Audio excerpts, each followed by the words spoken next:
I know. Isn't that fun? It's like sometimes I forget and then I talk and then it's dumb. The toughest is the hold. That's When I right. stop filming. Yep. It's like, here we are. Good evening, everyone. Thank you so much for coming out this evening. Thank you, virtual audience, for joining us. So, this is the night of the two Matts, Matthew Quirk, Matthew Goldman, who writes as Matt Goldman. I thought it would be really fun to have a double Matt night all the way around. I'm a terrific fan. I mean, no, I'm not terrific. I am a serious fan of both of their work. And I'm pleased to say that we have talked all of your books here. All of them, yeah. And I think, Mr. Quirk, we've done the same, right? Yeah. Yeah. You have to hold that Oh, up. yeah, going on 10 years now. Yeah. I know, right. So you were actually here for The Night Agent. Yeah. Every book. Right. Yeah. And so The Night Agent, for those who are not paying attention, was the maybe still is the #1 show on Netflix. And I know, really great. Thank you. And thank you very much for your enthusiasm. And Matt has which he can tell you about, Matthew, a background in Washington, D.C. and Washington, how it works and so forth, that you're able to use in The Night Agent. And now you're using in Inside Threat. I noticed that they woke up and noticed about The Night Agent, having ignored it for a long time by putting a sticker on the book. Oh, yeah. And then we didn't get the art quickly enough from Netflix to make a tie-in for the Night Agent paperback. So Oh, we right. would've Yes. done- When there's a TV sale, they take the whatever the film company has devised and they use it for a new book cover. And that works only as long as it's on television. And then Yeah. nobody cares after that and they go back to the old cover. So they made a digital one, but Yeah. it doesn't exist in the world. That's creepy. You know, so you can see it on Amazon for the audio book. And then people say, "Well, send us a copy of that one." I said, "There is none. Wow. There is no." Well, publishing's full of interesting anomalies and timing. So we will come back to that.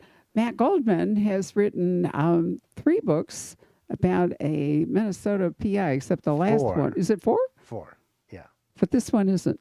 No, the last 2 are standalones. Right. Yeah. And I love his suburban suspense. Now I have to ask you because I don't know. Is it Right. pronounced Edina or Edina? Edina. It is Eh, Edina. Yes, the audiobook person apparently didn't get that message, so that's been corrected. Every book for the audiobook, and I'm sure Matt, you get this too. They send you a pronunciation guide, and I first of all I typed back how to write everything in the first book, and they got a lot of it wrong. So after that, I made audio files and sent it to them. And about a week before A Good Family was to be published, I realized, they never sent me a pronunciation guide.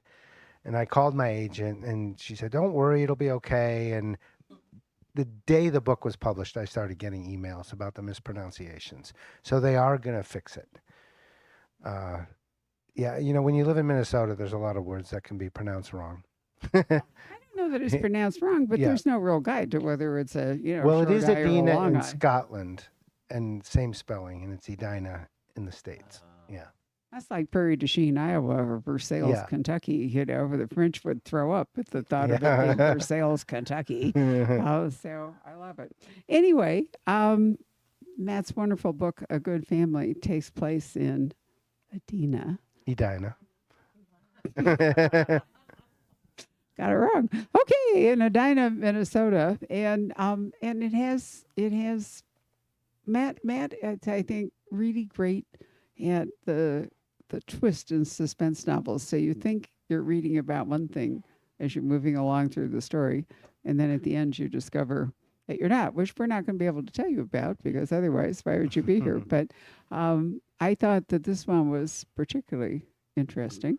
Thank So you. I've been talking it up to fans of authors like Megan Miranda and all who really like that kind of a suburban, small town suspense. Polly Stewart was another. You were a focus of a conversation I had Really? with Polly and Megan. Yeah. After which they both went out and ordered your book. So, Oh, all that right. was nice. All right. So we'll start with you. Want to talk about Inside Threat? Sure. Yeah. This book is comes from a premise that I've been kicking around for forever, And the idea is the president comes under attack at the White House, and they take him to this real life place called Raven Rock, which is this doomsday bunker built under a mountain near Camp David. And then they lock him inside. And the idea for the book was, well, we'll lock him inside with the most trusted people in government. They all have this special clearance called Yankee White, which is the clearance you need if you'll have the president's life in your hands. And then you lock them in, and then a body turns up, and then you realize that he's locked inside with the threat. Yeah, I thought it would be so easy because you just lock him in, and then you're off to the races. But it turns out the locked room mystery or thriller is like really challenging because you can't kind of like pull things out of nowhere You mean once you locked them in, you had to work out how to get them out? because of all the constraints and Yeah. because everything needs to be kind of like in the setting from the start, and you need to account for everyone at all times. So it's kind of tricky to pull off, but I mean, I love the premise being that that kind of contained, and it's a little bit like my homage to kind of Die Hard with a little Agatha Christie in there too. Ooh, I love that. So, is this a Secret Service operation once again? Yes, so it's the two leads are, and this was interesting to me because I started with the premise, and so the characters had to sort of reveal themselves over time. And the two leads are Secret Service agents. One is older and a little disillusioned, which kind of comes naturally from being in the Secret Service forever because you're closer to politics than anyone else besides maybe a spouse. And you kind of see everything, but they also have this kind of objective, like they see nothing except threats, because they're not there to judge anything. And so he's a little disillusioned. And then his partner died in the line of duty taking a bullet for the president. Um, the main character also was shot in that incident. And the book starts with his dead partner's daughter showing up for her first week on the White House detail. And so they have a lot going on because he's wants to protect her. He has a lot of unresolved stuff about the partner, and she has a lot to prove, and has been sort of thinking about getting back into the Secret Service for her whole life. And the last time he saw her was when she was 12, getting like a folded flag at his dead partner's funeral. So, and then you lock him in with the president in this intense situation, and it's kind of a crucible. So I was really happy with how the characters and all these relationships could just kind of burbled up and developed. Where did you get all your knowledge about the Secret Service? Well, there's a guy named Chris Albanese. I think I haven't heard his last name pronounced, but he's a friend of mine through book stuff, and he actually went to my high school. And he and I chat about stuff, so I got like some good research on that. And then the stuff about Raven Rock, this like secret doomsday facility, which is do you remember when you see that a politician went to like an undisclosed location? That was Raven Rock, and it's effectively a defense department. It's bigger than the Pentagon actually, with a big war room, and it's built under a mountain. My friend wrote a book about this, a nonfiction book, which was like the closer on Raven Rock and doomsday plans. And I had this bunker idea for a long time, and then my friend Garrett Graff, he writes all these great books. He was just a Pulitzer finalist for his Watergate book. He writes a whole book, and I'm like, well, I think I have the research done for my bunker book. So I, kind of pulled in from his book and then talking to folks. And it's good you're not the one who gave away the secret. Yeah. Yeah. Yeah. That happened at the Greenbrier. Oh, really? There was one under a resort in West Virginia. That's right. And No, a it is not. journalist exposed it, and then they said, "All right, open it up for tours. We can't use it anymore." I thought, didn't they use the Greenbrier Room during the war, during World War II? I think they did. I don't know if they ever. No, I've been to the Greenbrier and Yeah. actually toured it. I'm pretty sure that they did use it during the war.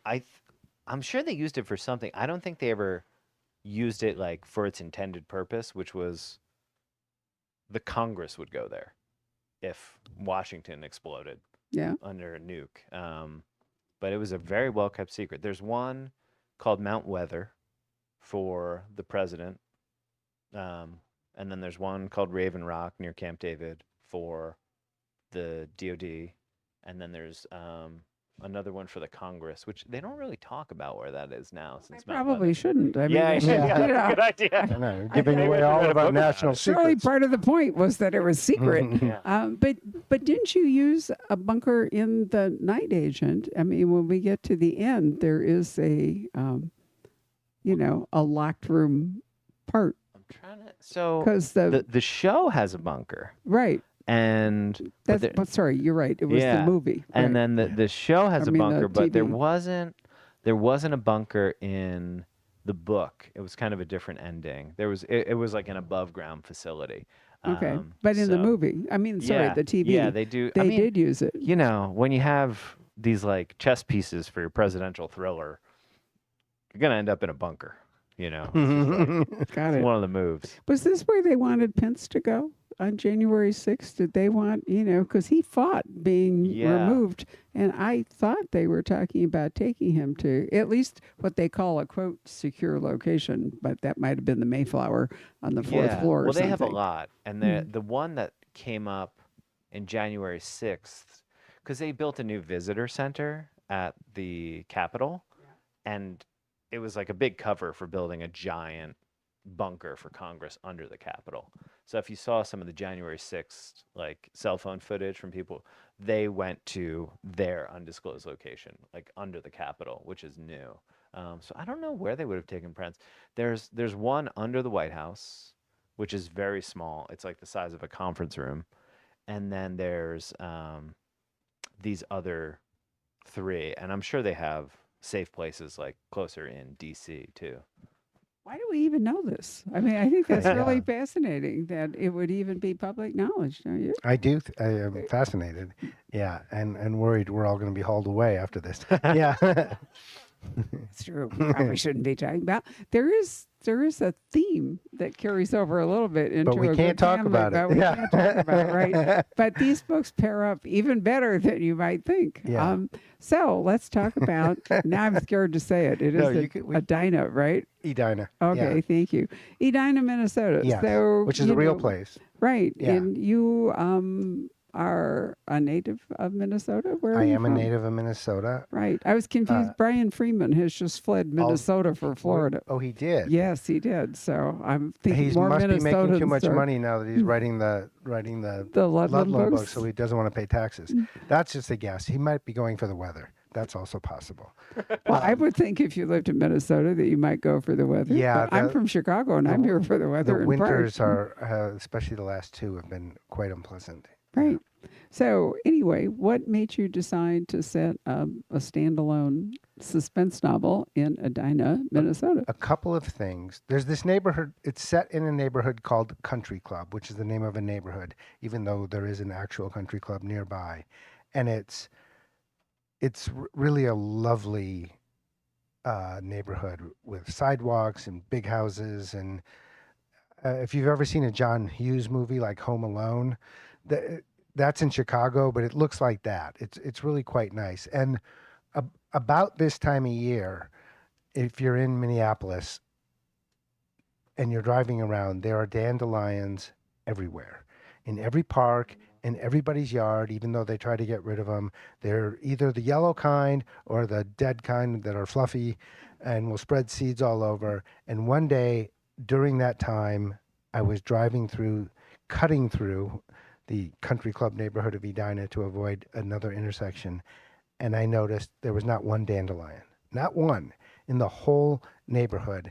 And it just made me wonder, what kind of energy do you have to put in to maintain that kind of facade of perfection? And so I was thinking about that. And I was also, when I was a baby writer in Hollywood and working on TV shows, I worked with people who were making several $1 million a year and had to, not because they were overextended, but because their egos would not allow them to make less money, and they were miserable. Their families were falling apart. They were grumps all day long. They were really in this rotten place, and they had plenty of money, but they had to make more. They had to keep making more. And I don't know if that's an American phenomenon, and I know it's not true for everybody, but there is this feeling like there has to be more growth. This, if a company's not growing, it's not doing well. I remember during, I think it was Halloween, there was an interview with the company that makes all the candy corn.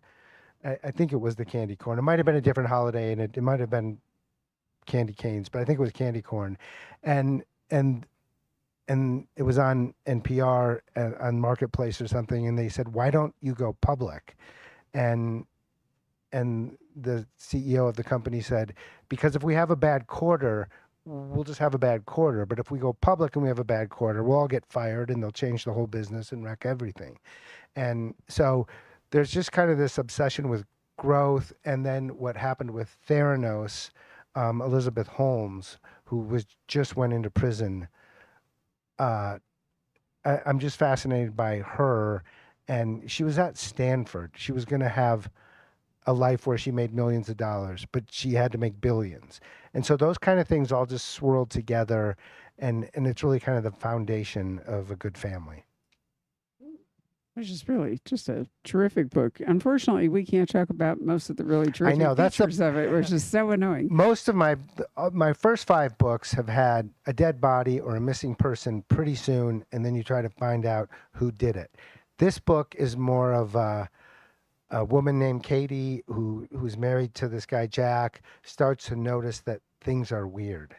Like this little weird thing happens and that little weird thing happens, and it's kind of an onion peel until it gets bigger, and things get bigger and bigger and weirder as you go. So that's why it's hard to talk about one of the things without revealing too much. It's also an interesting novel about female friendships in a community like that, whether they're real, whether they're toxic. Yeah. And there's a lot of betrayals in the book, but it's hard to spot them. Good job. Thank you. You're welcome. So let's go all the way back to your first book, because it had one of the best premises ever for. So tell us about it. Well, my first book is called Gone to Dust, which just was re-released in trade paperback. Good. Did they send that to you? Probably not. Oh man. I know.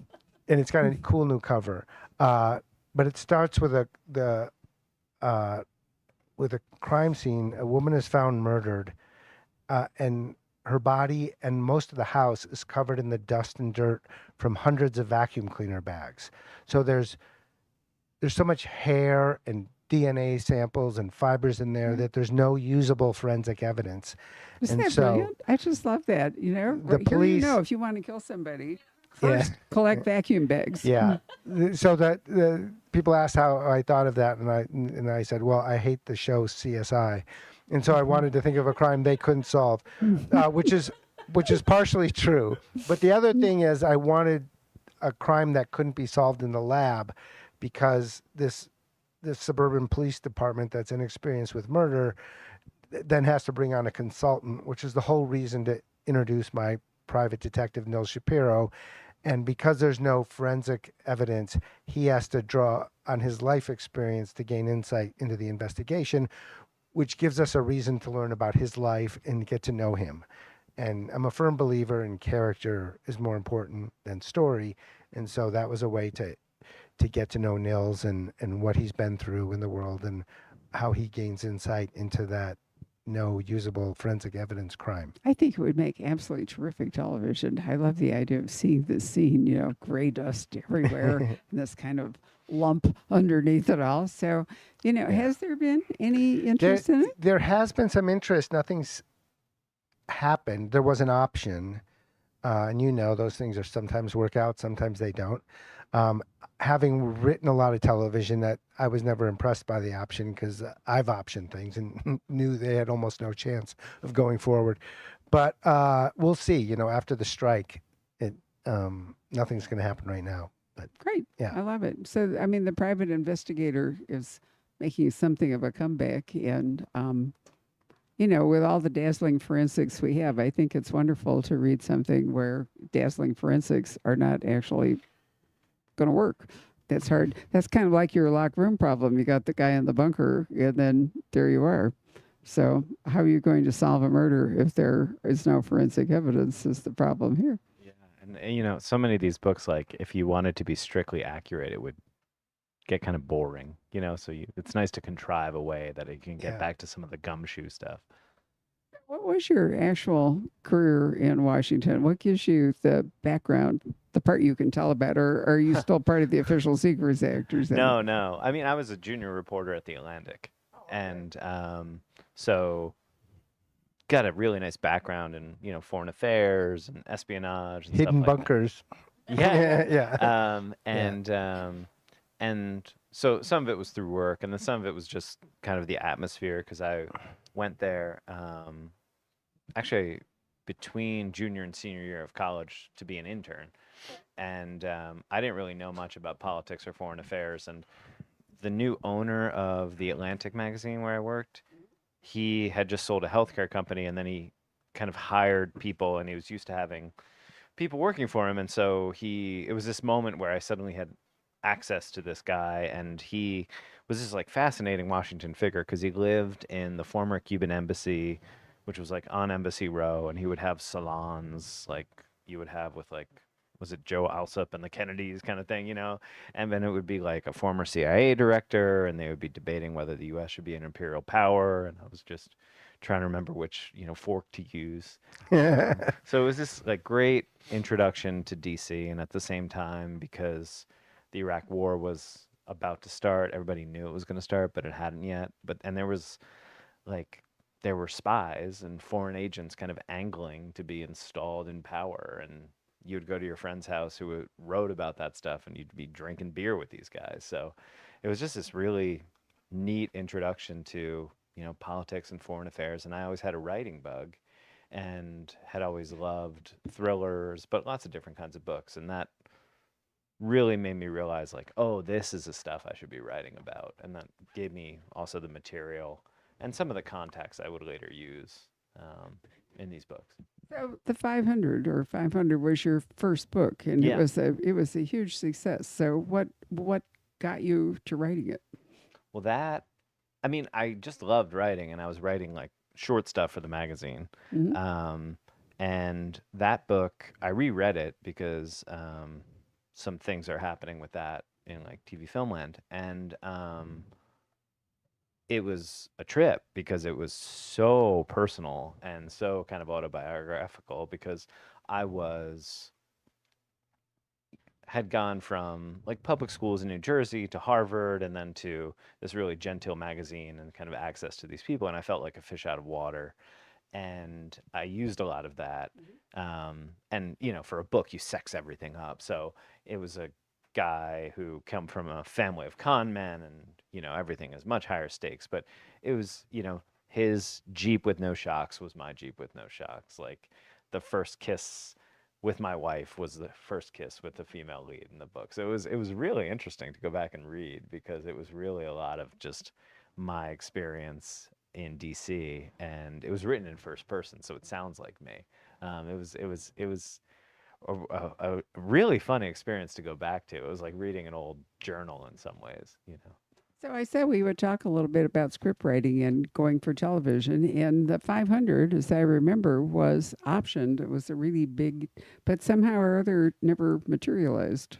That's Yeah, that's how it works, you know.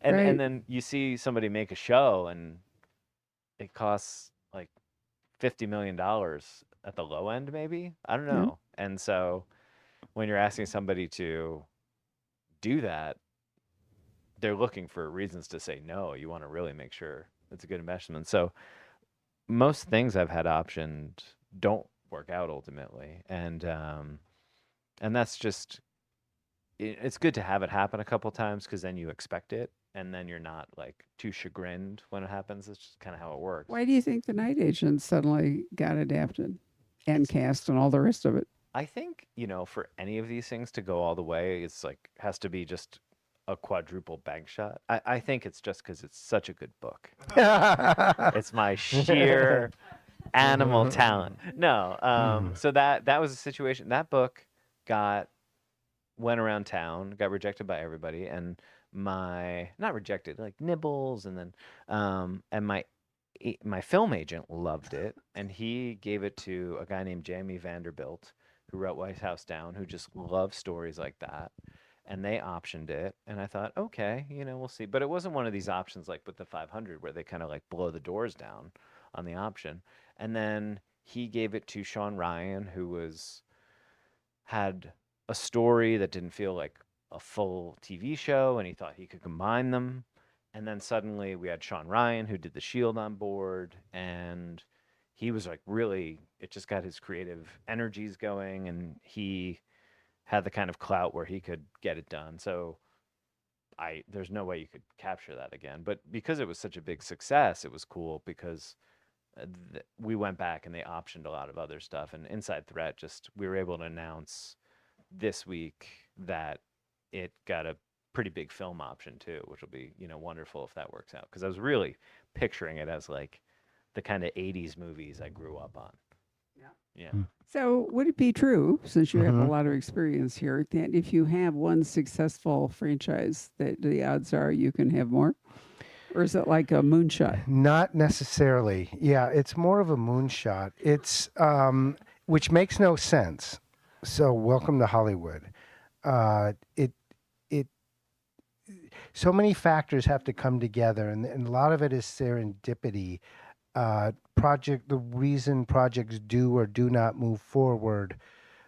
It, the studio might have a holding deal with some actor. That actor likes the book, and they need that actor to do something because they're paying him millions of dollars anyway. So it happens for that reason. There's all sorts. I had a pilot with NBC that was dead in the water, but the executive who developed it, uh, uh, who developed all the other ones, got fired, and so all of a sudden ours was back alive again. Like, it makes no sense, no rhyme or reason, and it is a kind of a just luck when something does well. Like, if you have Sean Ryan, who's one of the best TV writers in the last 20, 20, 30 years, that's a huge asset. And then you have the book to start with. So it's wonderful projects die all the time. Terrible projects move forward all the time. I was very lucky to be a baby writer on Seinfeld, and I was there from the very beginning, and NBC hated the show, absolutely hated it. And the only reason they didn't cancel it is because there was an acting president of NBC, because the real president was sick in the hospital, and the president who was sick in the hospital, his wife liked the show, so it was kind of untouchable in a way, and at least that's the rumor I've heard, and I was there. So not until the show was on for 3 years did NBC admit that they were wrong, and that the show was good. So you never know.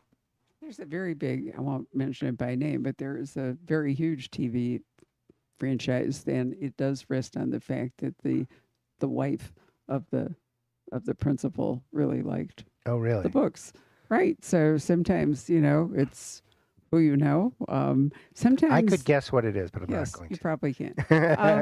And sometimes it's getting an actor can get attached, right? I mean, I know that when Jack Carr was here, he was talking about the fact that he had a friend who knew Chris Pratt. Which Chris is it? There are three Chris's in the Yeah. play here.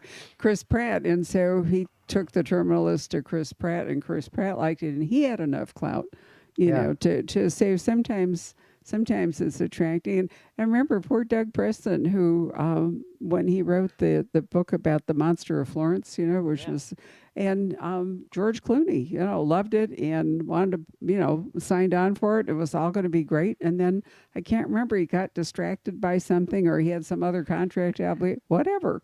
And, and then it just died, and that's the trouble when it's that personal. There's not really much recourse if it's like one person who, wants to get Yeah. it done, and that person, for whatever reason, goes away. So, the stories of what makes it or what doesn't. I was checking to make sure The Night Agent was actually 1, 2, 3 books ago, Yeah. because you've written 2 since. Mm-hmm. So it's interesting that standalones. it wasn't, an immediate book, but rather an older book that finally took off. And as far as these things go, I count that as pretty quick. That it, took a year or two to get optioned and then another year or two to get made. Because I mean, look how long it took to get all these wonderful Michael Connolly series. Yeah, You about know? 25 books in. Yeah. Yeah. Right. And then, that's interesting because they had to overcome the success of The Lincoln Lawyer with Matthew McConaughey in order to recast it because, he didn't want to do television forever in one role. And it was a little weird to watch the first, which is not based on the first book, The Lincoln Lawyer, but the second book. And it took a little while to get used to the new guy, but I really like him. Yeah. Is that, and You know. is that a David Kelly show? I think so. might He be. makes great shows. Yeah. Yeah. Right. No, it's a And terrific. Dennis Lehane is working with David Kelly on things now too. Yeah, Dennis is much more interested in the moment in script writing. I know. I had a talk with him at BoucherCon, but it didn't stick. It's nice Well, to have a, I've had that talk with Yeah. Megan Abbott too. Like, don't go to the place that's going to water down your voice. Stay in the book world. yeah. But they didn't listen. But Megan just has a new book out. So, and She does. Dennis's new book is wonderful, I think. Yeah. But Well, when we actually had a conversation with Dennis, mhm. and he talked about the fact that script writing is so much easier than writing a novel. Then he has more time for his young family, Oh. and also because it's not filled with interior thoughts and other things, he can write it in situations where if he were writing a book, he'd have to lock himself up. That's but very he could true. He could write a script. He said if he were on the 50th yard line at the Super Bowl, and he wouldn't, lose any momentum. But that's how Dennis's mind works, and it's not necessarily true that would be. So tell us about script writing. You're the guy who you didn't actually write the script, No, did I've you? tried to adapt some things to have a sample, and it's a fascinating exercise. But Matt's the pro. Matt's the pro. Yeah, right. it's much very different from writing a book. There are things that overlap. I think dialogue, creating characters, relationships, series architecture, story to a large degree. But when you're writing a script, they can only be so many pages. And it's really like making a blueprint. If you're a novelist, you design a house and you build it and you decorate it and you put all the stuff in it and the pictures on the wall and everything. If you're a script writer, you do the blueprint, and then all these other visions come in to realize what that will be, and that's just the nature. It's not a bad thing. It's just each actor is going to bring something different to that character. The set designer is going to bring something. The set decorator is going to bring something. The wardrobe person is going to bring something. The lighting person is, the sound design, the music. It's much more of a collaborative effort, and then you have a lot of bosses, because you're right, it is so expensive. The studios and the networks or streaming platforms, whoever you're working for. It's really expensive to make a television show now or a movie, and it costs almost nothing to make a book, physically to make it, relative to that. So it's a lot easier for a publisher to take a chance on a voice when it's paper and ink and shipping than it is for a television studio to make something that will employ hundreds and hundreds of people and cost millions and millions of dollars.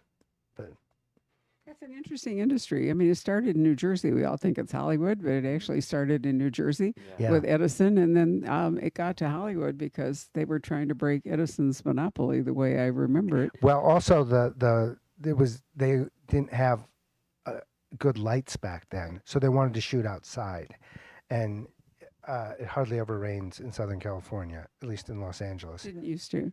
Now it does. Yeah. And and so it was easy to light, and they had way more shooting days than they did Sure. Well, in the they didn't have Northeast. sound stages like they do Right. now, so it had to be out in the open. It's actually a fascinating story to read about the machinations of Edison, who really wasn't a nice person and who tried very hard to stifle. I think the earliest movies were actually made in New Jersey, if I Yeah, that's remember right. true. Yeah. We're finally getting rid of his light bulbs. It's taken a long time. I got, I got some great advice kind of starting out because my friend's dad had done both. Mhm. And he said, if you can, if it's what you like, and I like writing books, and I mean, I would love to write screenplays too, but, writing books is kind of the best quality of life job. And then to go to like the night agent set and to see what an undertaking it is.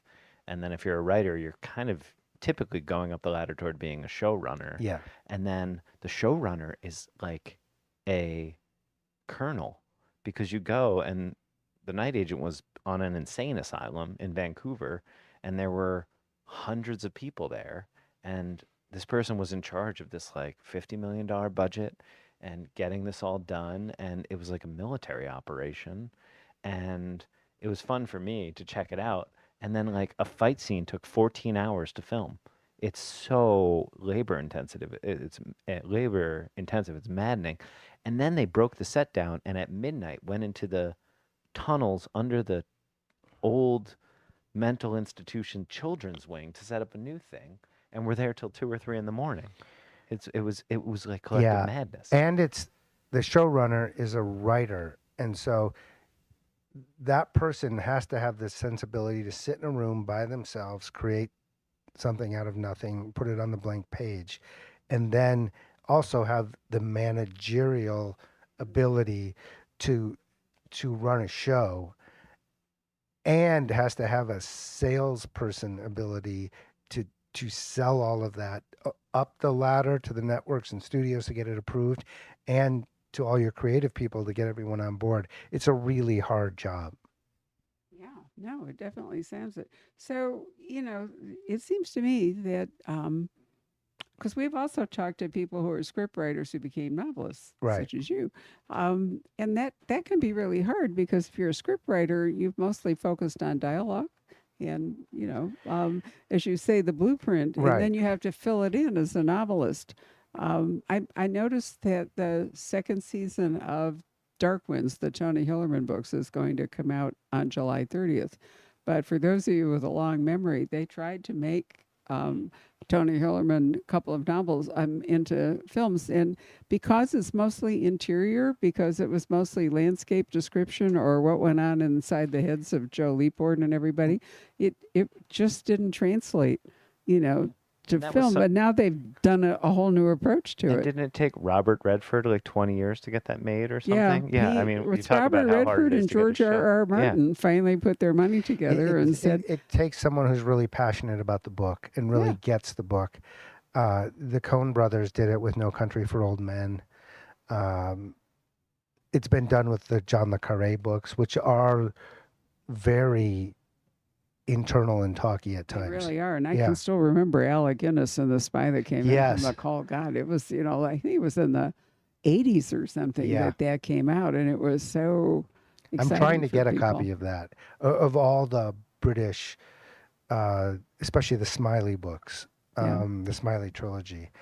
But they're not available for streaming, and all the DVDs only work on the British system. Yeah. Ah, well, we can go all the way back into the history of film and Yeah. the, nitrate film that caught fire and how many, that's one of the treasure hunts in fiction is, like a lost movie or a lost cut because the film, so much of it was combustible and just didn't Oh, last. yeah. All sorts of cool things. Right. So what are you working on now, Matthew? I'm working on the next book, which is another standalone. It's kind of early stages, but the premise is you have a woman who is a TV actress, and she typically plays kind of because she has dark hair and sad eyes. She plays kind of badass women, and like often tough things happen to them. But in real life, that's very different from her personality. And then she's in New York, and then her friend goes missing, almost like a Taken kind of thing. And so she goes looking for her, gets sucked into the world of kind of diplomacy and espionage. And then it's fun because she has to become like the characters she's played because she's done all the training in martial arts and weapons, for stage. And the question is, can she really get that done in real life? And So she can she become a ninja? yeah, so that's kind of the journey she'll go on. Not to spoil anything, but yeah, that's obviously where it's going. Yeah, so I'm in the midst of that one, and it's fun so far. Sounds wonderful. And what are you working on? I'm working on a book that'll be out next May. I'm doing the second draft of it. It's about these two estranged siblings who grew up in a resort in northern Minnesota. They're Irish twins. They're 11 months apart.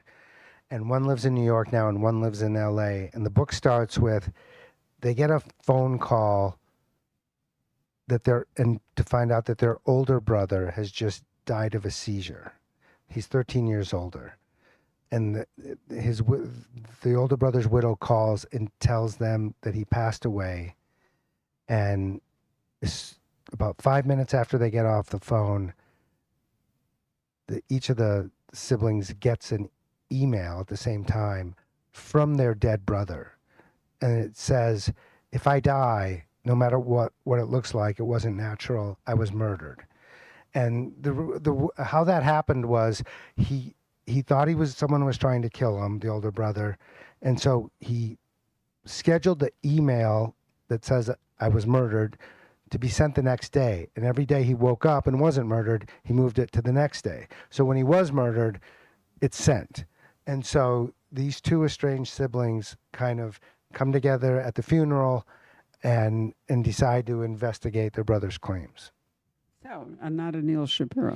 No. I'm the number one question I get is, when are you going to write another Nils book? And I think I will definitively say pretty soon, one way or the other. But my publisher, Forge, just released Gone to Dust in trade paperback for the first time, and the other 3 books are coming in the next year. So I hope that will regenerate enough interest. The problem is that Carolina Moonset, that came out last year, has sold very well. It's in its 6th printing now. So they don't, obviously my publisher likes that. But most people want to make money. They Sure, do, yeah. and they should want to make money. And my answer to them is, I want to write 2 books a year, a Nils book and a standalone. And so hopefully that can happen. I hope so. I really loved Neil Shapiro. I've been crazy about them all the way through. I miss him. The second one is another fabulous premise, and part of it is Minnesota specific. Yeah. And there used to be a ton of writers in Minnesota. You remember that? It was like Minneapolis. There still are. Yeah, William but- Kent Kruger, Alan Eskins. I know, but not as many as there, I think, at one point. Well, John Sanford left. That's right. He lives in Santa Fe. He lives and in does Santa these Fe. events here And apparently Brian Freeman left. to Florida.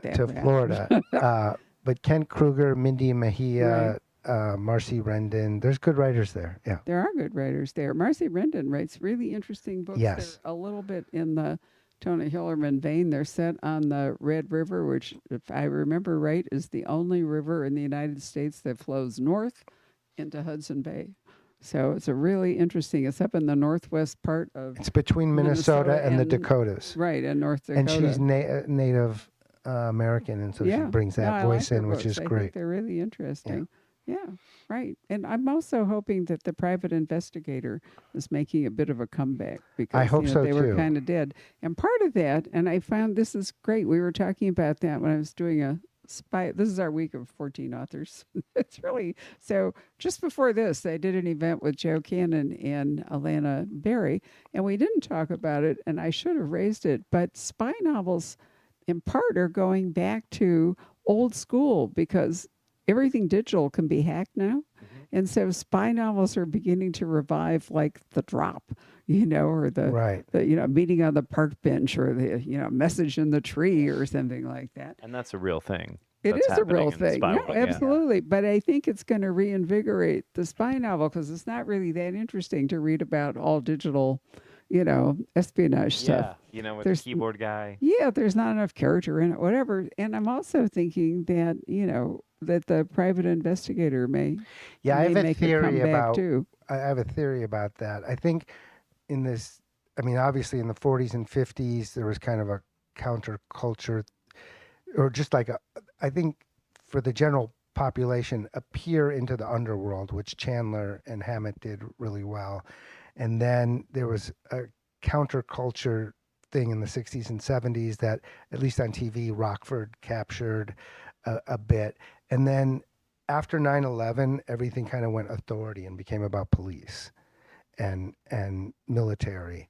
And then now in the last 5-6 years, half the country hates the government, no matter who's there. So I think the counterculture is coming back a little bit. That's an interesting thought. I hadn't thought about that, but yeah, that might be it.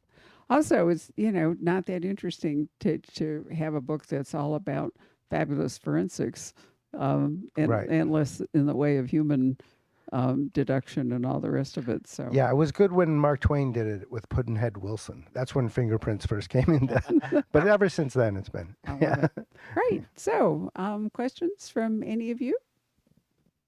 We've left you speechless. A question. Yes, sir. For Matt, Okay. Yeah. Baby Rider on Seinfeld, and some other studios or shows that you were involved with? Yeah, I worked on a lot of shows. I did that for 30 years. So, Was Seinfeld that long? no, I wasn't on No. Seinfeld that long. I was on Seinfeld a couple of years. Yeah, I worked on Ellen, the sitcom, not the talk show, The New Adventures of Old Christine, a lot of shows, some good, some not so good. Yeah, yeah. Did you like making the jump to writing novels, I or did you write a loved- novel and then go? Which way did it go? No. I I had a break, but I had a break between TV shows for a few months, and I was splitting my time between Minneapolis and Los Angeles, and I was in Minneapolis, and it was winter and it was super cold out, and I had been reading a lot of crime fiction because I wanted to move from comedy to drama, and after reading it for a few years, I had that break, and I thought, I'm just going to see if I can write one of these, and that's what Gone to Dust is. And I'm much happier as a novelist than I was as a TV writer, even though I make what Matt less. brings to his books is that he has that comedic sense. They're really fun, but he's also very good on tight plotting, and so all of his books have absolutely terrific plots, and can really. This one, I have to say, really foxed me. I did not see where this book was. I only wish we could talk about it. I really did not know where it was. Well, we can't. But I was really surprised. And I think, good for you. Oh, thank you. You're welcome. And I love Carolina Moonset, which we haven't talked about. No, we did Tell last us a year. little bit about that. Well, Carolina Moonset is set in Beaufort, South Carolina, and really, Yes, it's warm. It's warm in Beaufort, Yeah. South Carolina. yes. And what I knew Beaufort because my mom's side of the family is from there, so I've been going there my whole life, and it's a very beautiful place. When the Northern Army marched down after during the Civil War, they burned a lot of towns, but they left Beaufort alone. So all that pre-antebellum charm is there. But what inspired that book is my dad suffered from Lewy body disease, which is a form of dementia, and like most people who suffer from it, he lost his short-term memory, but not his long-term memory.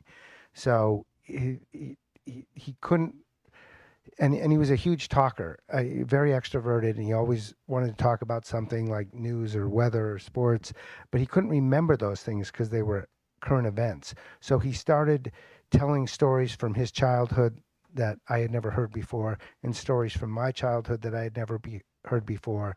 And it was really kind of a silver lining to his disease. And a few years after he died, I thought, that's kind of an interesting way into a mystery. Someone who's talking about the past tells a story and brings up a mystery that the family never knew about. And then something happens in the present in which the dad is a suspect, and he has no idea if he's guilty, and he doesn't know what he did. And so his son Joey has to the police are really trying to get the evidence to arrest his dad, and Joey has to try to figure out what happened to clear his dad's name. It's a generational small town Yeah. memory. Oh, it's a great book. Really wonderful book. I can see why it's sold so well. Yeah. Right.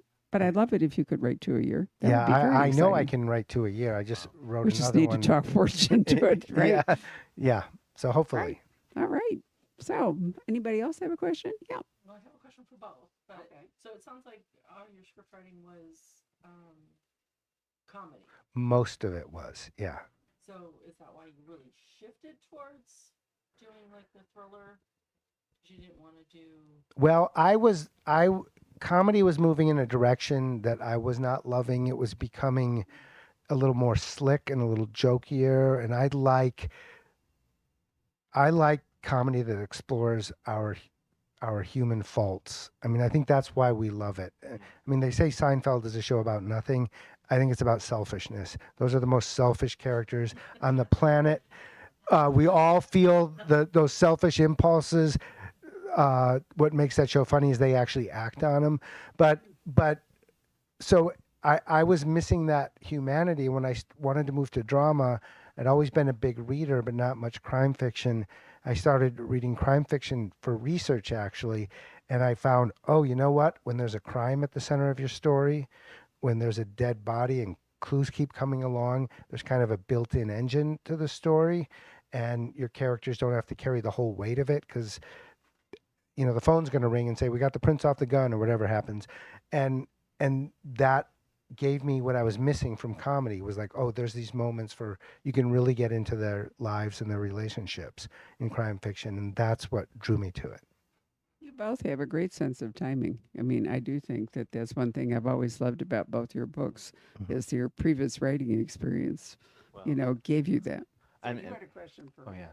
Sorry. Well, kind of in that as far as so, how long did you write for the newspaper? About 7 years, and then the whole time I was working on a book, and it started because my personality. I actually thought of being a comedy writer, and I tried out for the Lampoon. Oh, nice. Yeah, and then I made like the first cut, and they're like, "Come back," and I said, "I need something for my resume," so I went to the school newspaper, Yeah. and then got into journalism, and then but my personality is not, you have the guys who come in here and they like fly planes and shoot guns all weekend, and so I'm not like a natural weekend thriller character guy, but it was funny because I wrote the book. Worked on a manuscript forever, and it started out being more like almost a Christopher Buckley, like Thank You for Smoking kind of book, like almost a satire, and then I added thriller elements just to have a plot, and people said, these are good, and these stink. So slowly I kind of steered that ship around. So that first book took me like 5 or 6 years, but by the end I knew what I wanted to do, and I'd done every mistake in it, so I got that all out Yeah. of my But we system. both came up in mediums where brevity was prized. Well, We're- yeah. I've read about, sitcom plotting, and this is why I love novels, because in film it's got to be 110, 120 pages, and sitcom plotting, if you look at, maybe it's like changed, but there's like 2 or 3 plots per episode. There's like 30 seconds per beat, and it's really so tight. Yeah. And I mean, it has a lot of constraints, and I'm kind of in awe of how people can put those together. But I like a novel where I can just, it's easier. You can Right. do whatever you want and kind of go anywhere, and no one says like, all right, we'll squeeze this down to 22 pages. Or Yeah, but on the other hand, it does save you from being so prolix that, people are bored. well, I don't really have that problem, No, I know. Yeah. That's my point. Just Is because I that, like the action kind of stuff. yeah, but I meant you don't write long. Yeah. That's what I yeah. meant. Oh, Yeah. yeah, the journalism background. Yeah, because they would just, I walked in to the editor's office, and I was a junior guy, and I was always trying to get articles, and they'd be like, well, we bumped your article. And I'd say, who for? And they'd say, well, Salman Rushdie. And I'd be like, oh, well, yeah, of course. And then one day I walked in, the editor, he was like looking at the Atlantic, and everybody writes long. Everybody thinks they're genius. And he's like, all these effing words, all these words, you know, and I was trying to get my words in, you know, so Yeah. it did teach me to be really I tight mean, with you know, things. that old song about, you know, if I had more time, I'd have written Yeah, shorter yeah, Right. absolutely. is actually true. You Yes. know, it's Yeah. harder to pare things down to their essence than, you know, it takes more time. Yeah, and that's why TV writing and especially the comedy writing seems so hard because everything has to be Yeah. perfect. And I started as a stand-up, and when Oh, you're crafting a joke, you are looking in a thesaurus to find a shorter version of the same word. I mean, you're pulling every syllable you can to to get to to deliver it in the most efficient way possible. Proving that I don't watch TV Yeah. anymore. Are there sitcoms still going strong, or is it kind of died away? Well, there are half-hour comedies, but what a lot of people think of as I mean, Abbott Elementary is kind of a traditional sitcom that does very well and is very good. Um, but but mm, but most of them are more hybrid dramedy type shows now. I think so, but I don't watch them either, so I don't know. Yes, sir. Question for Matthew. yeah. So you wrote The Night Agent, Hmm. and then somebody comes along and says, "We want to put this on TV," and you hand it off to them. And I'm assuming you don't have any control from that point on. I don't have any like contractual yes no power. And it all depends. So in this case, the showrunner, Sean Ryan, was just like a wonderful guy. So he sent me the pilot script and which he didn't really need to and said, you know, I just wanted to make sure I had sort of done right by this. And I thought, well, this is a trip for me because you're this legendary um, writer. He was also a co-executive producer on Terriers, which was set in my funky little neighborhood in Ocean Beach in San Diego. It was a little fun, small world thing. And so he was just really gracious about everything. And I read it and I liked it a lot. And then we talked about the characters. Um, and then, you know, in later press interviews, he said that that was like helpful to him. Um, but a lot of it was that I was really fortunate to have a showrunner who I really respected, and I just said like, Sean Ryan, take the wheel, kind of thing, um, and said I'm happy to help as much as possible or stay out of your way. And then they went off and wrote it, and I didn't really. And then I got to go visit the set, which was really cool. I got to go do the fun stuff. Do you have an Alfred Hitchcock moment? I'm trying to remember. No, I said because it was my first time on set, so I was very like didn't want to get in You it. don't want to trip on the cables. Well, and I thought they treated writers like garbage because that's kind of like what they say. Not in TV. They treated me like very well, and it was really nice. I was used to Barton Fink, you know. That was film. Yeah, yeah, it was, Yeah. they treated me really well, and I was like, oh, this is weird.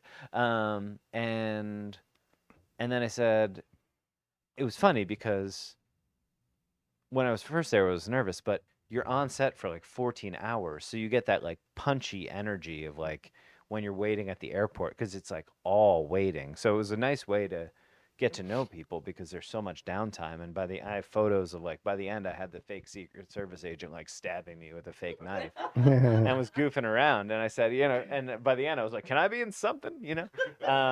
And they said they had no crowd scenes during the filming block, so I couldn't be in anything. But that's fine, you know. And I get to be more of a prima donna on the next ones because the Night Agent did well. So what is the next one? Can you tell us? Oh, who knows? You know, I mean, the whole industry's like paused, but it's a nice situation where because of the success of the Night Agent, basically everything else got picked up. And then So the odds are better that one of them will get made. I think so, but you know, Yeah. you can't account for it. Well, let's hope so. Anybody else have a question? Oh, Patrick, any from the online audience? Sure, you actually answered this, Matthew. This goes back to the earlier in the discussion, I think. Renee wants to know, did you and your source go to the same high school at the same time? Ah, And what's the name of his book? oh, um, No, he was 5 years older, so he was in my brother's class, my oldest brother's class, and I know he had a book called Drone Kings, and I know he's working on a historical thriller, but his name is Chris Albanese, and yeah, he does like the Crew Book Reviews podcast, and he's a terrific guy and a good writer. So yeah, he had the fun stuff of like, the Secret Service. They're basically cops, so they have a lot of the fun cop dark humor, and he gave me the slang of like an older agent's called a hairbag and all that kind of stuff, and so I worked that in. Is there actually a night agent? Is that a real thing? Yeah, he gave me the shirt.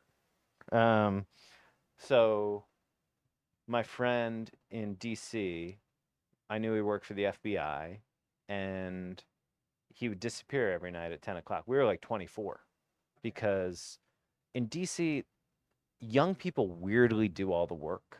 Like, Yeah, I was an intern there one summer.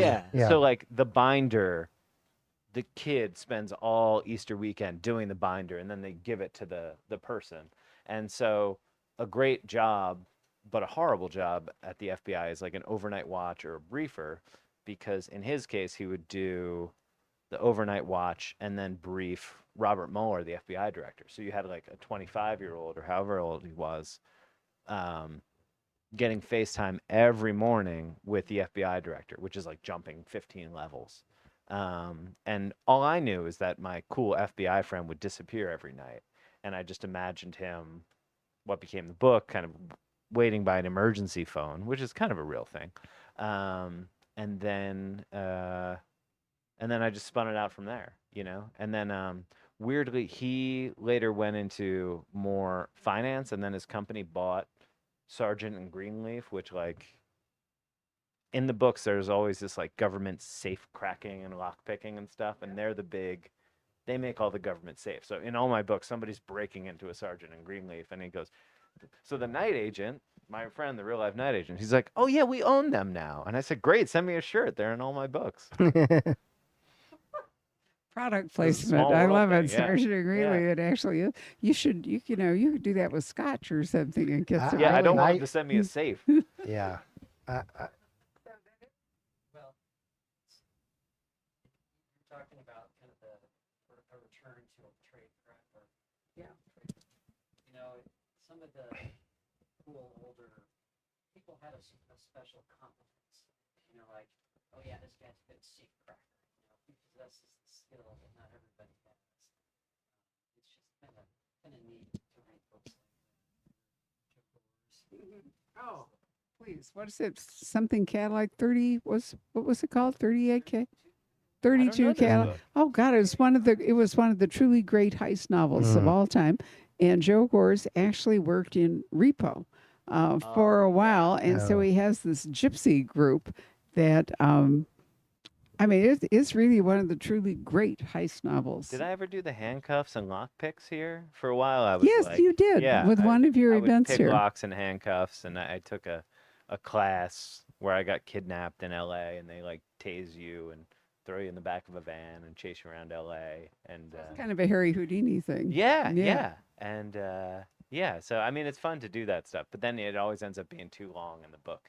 The editor's like, I don't Yeah, need to actually know how to. That's the pick this problem with lock. research. You want to put it in there, and it usually bores people to death. Yeah. Well, thank you all very much for coming this thank evening. you. Let's give our authors a round of applause. Yay. Thank you, virtual audience, for joining us. And if you guys would like to get your books signed or chat with either of the authors, I'm going to get out of the way. And Matt, you move over here Okay, so thank you you. can do that.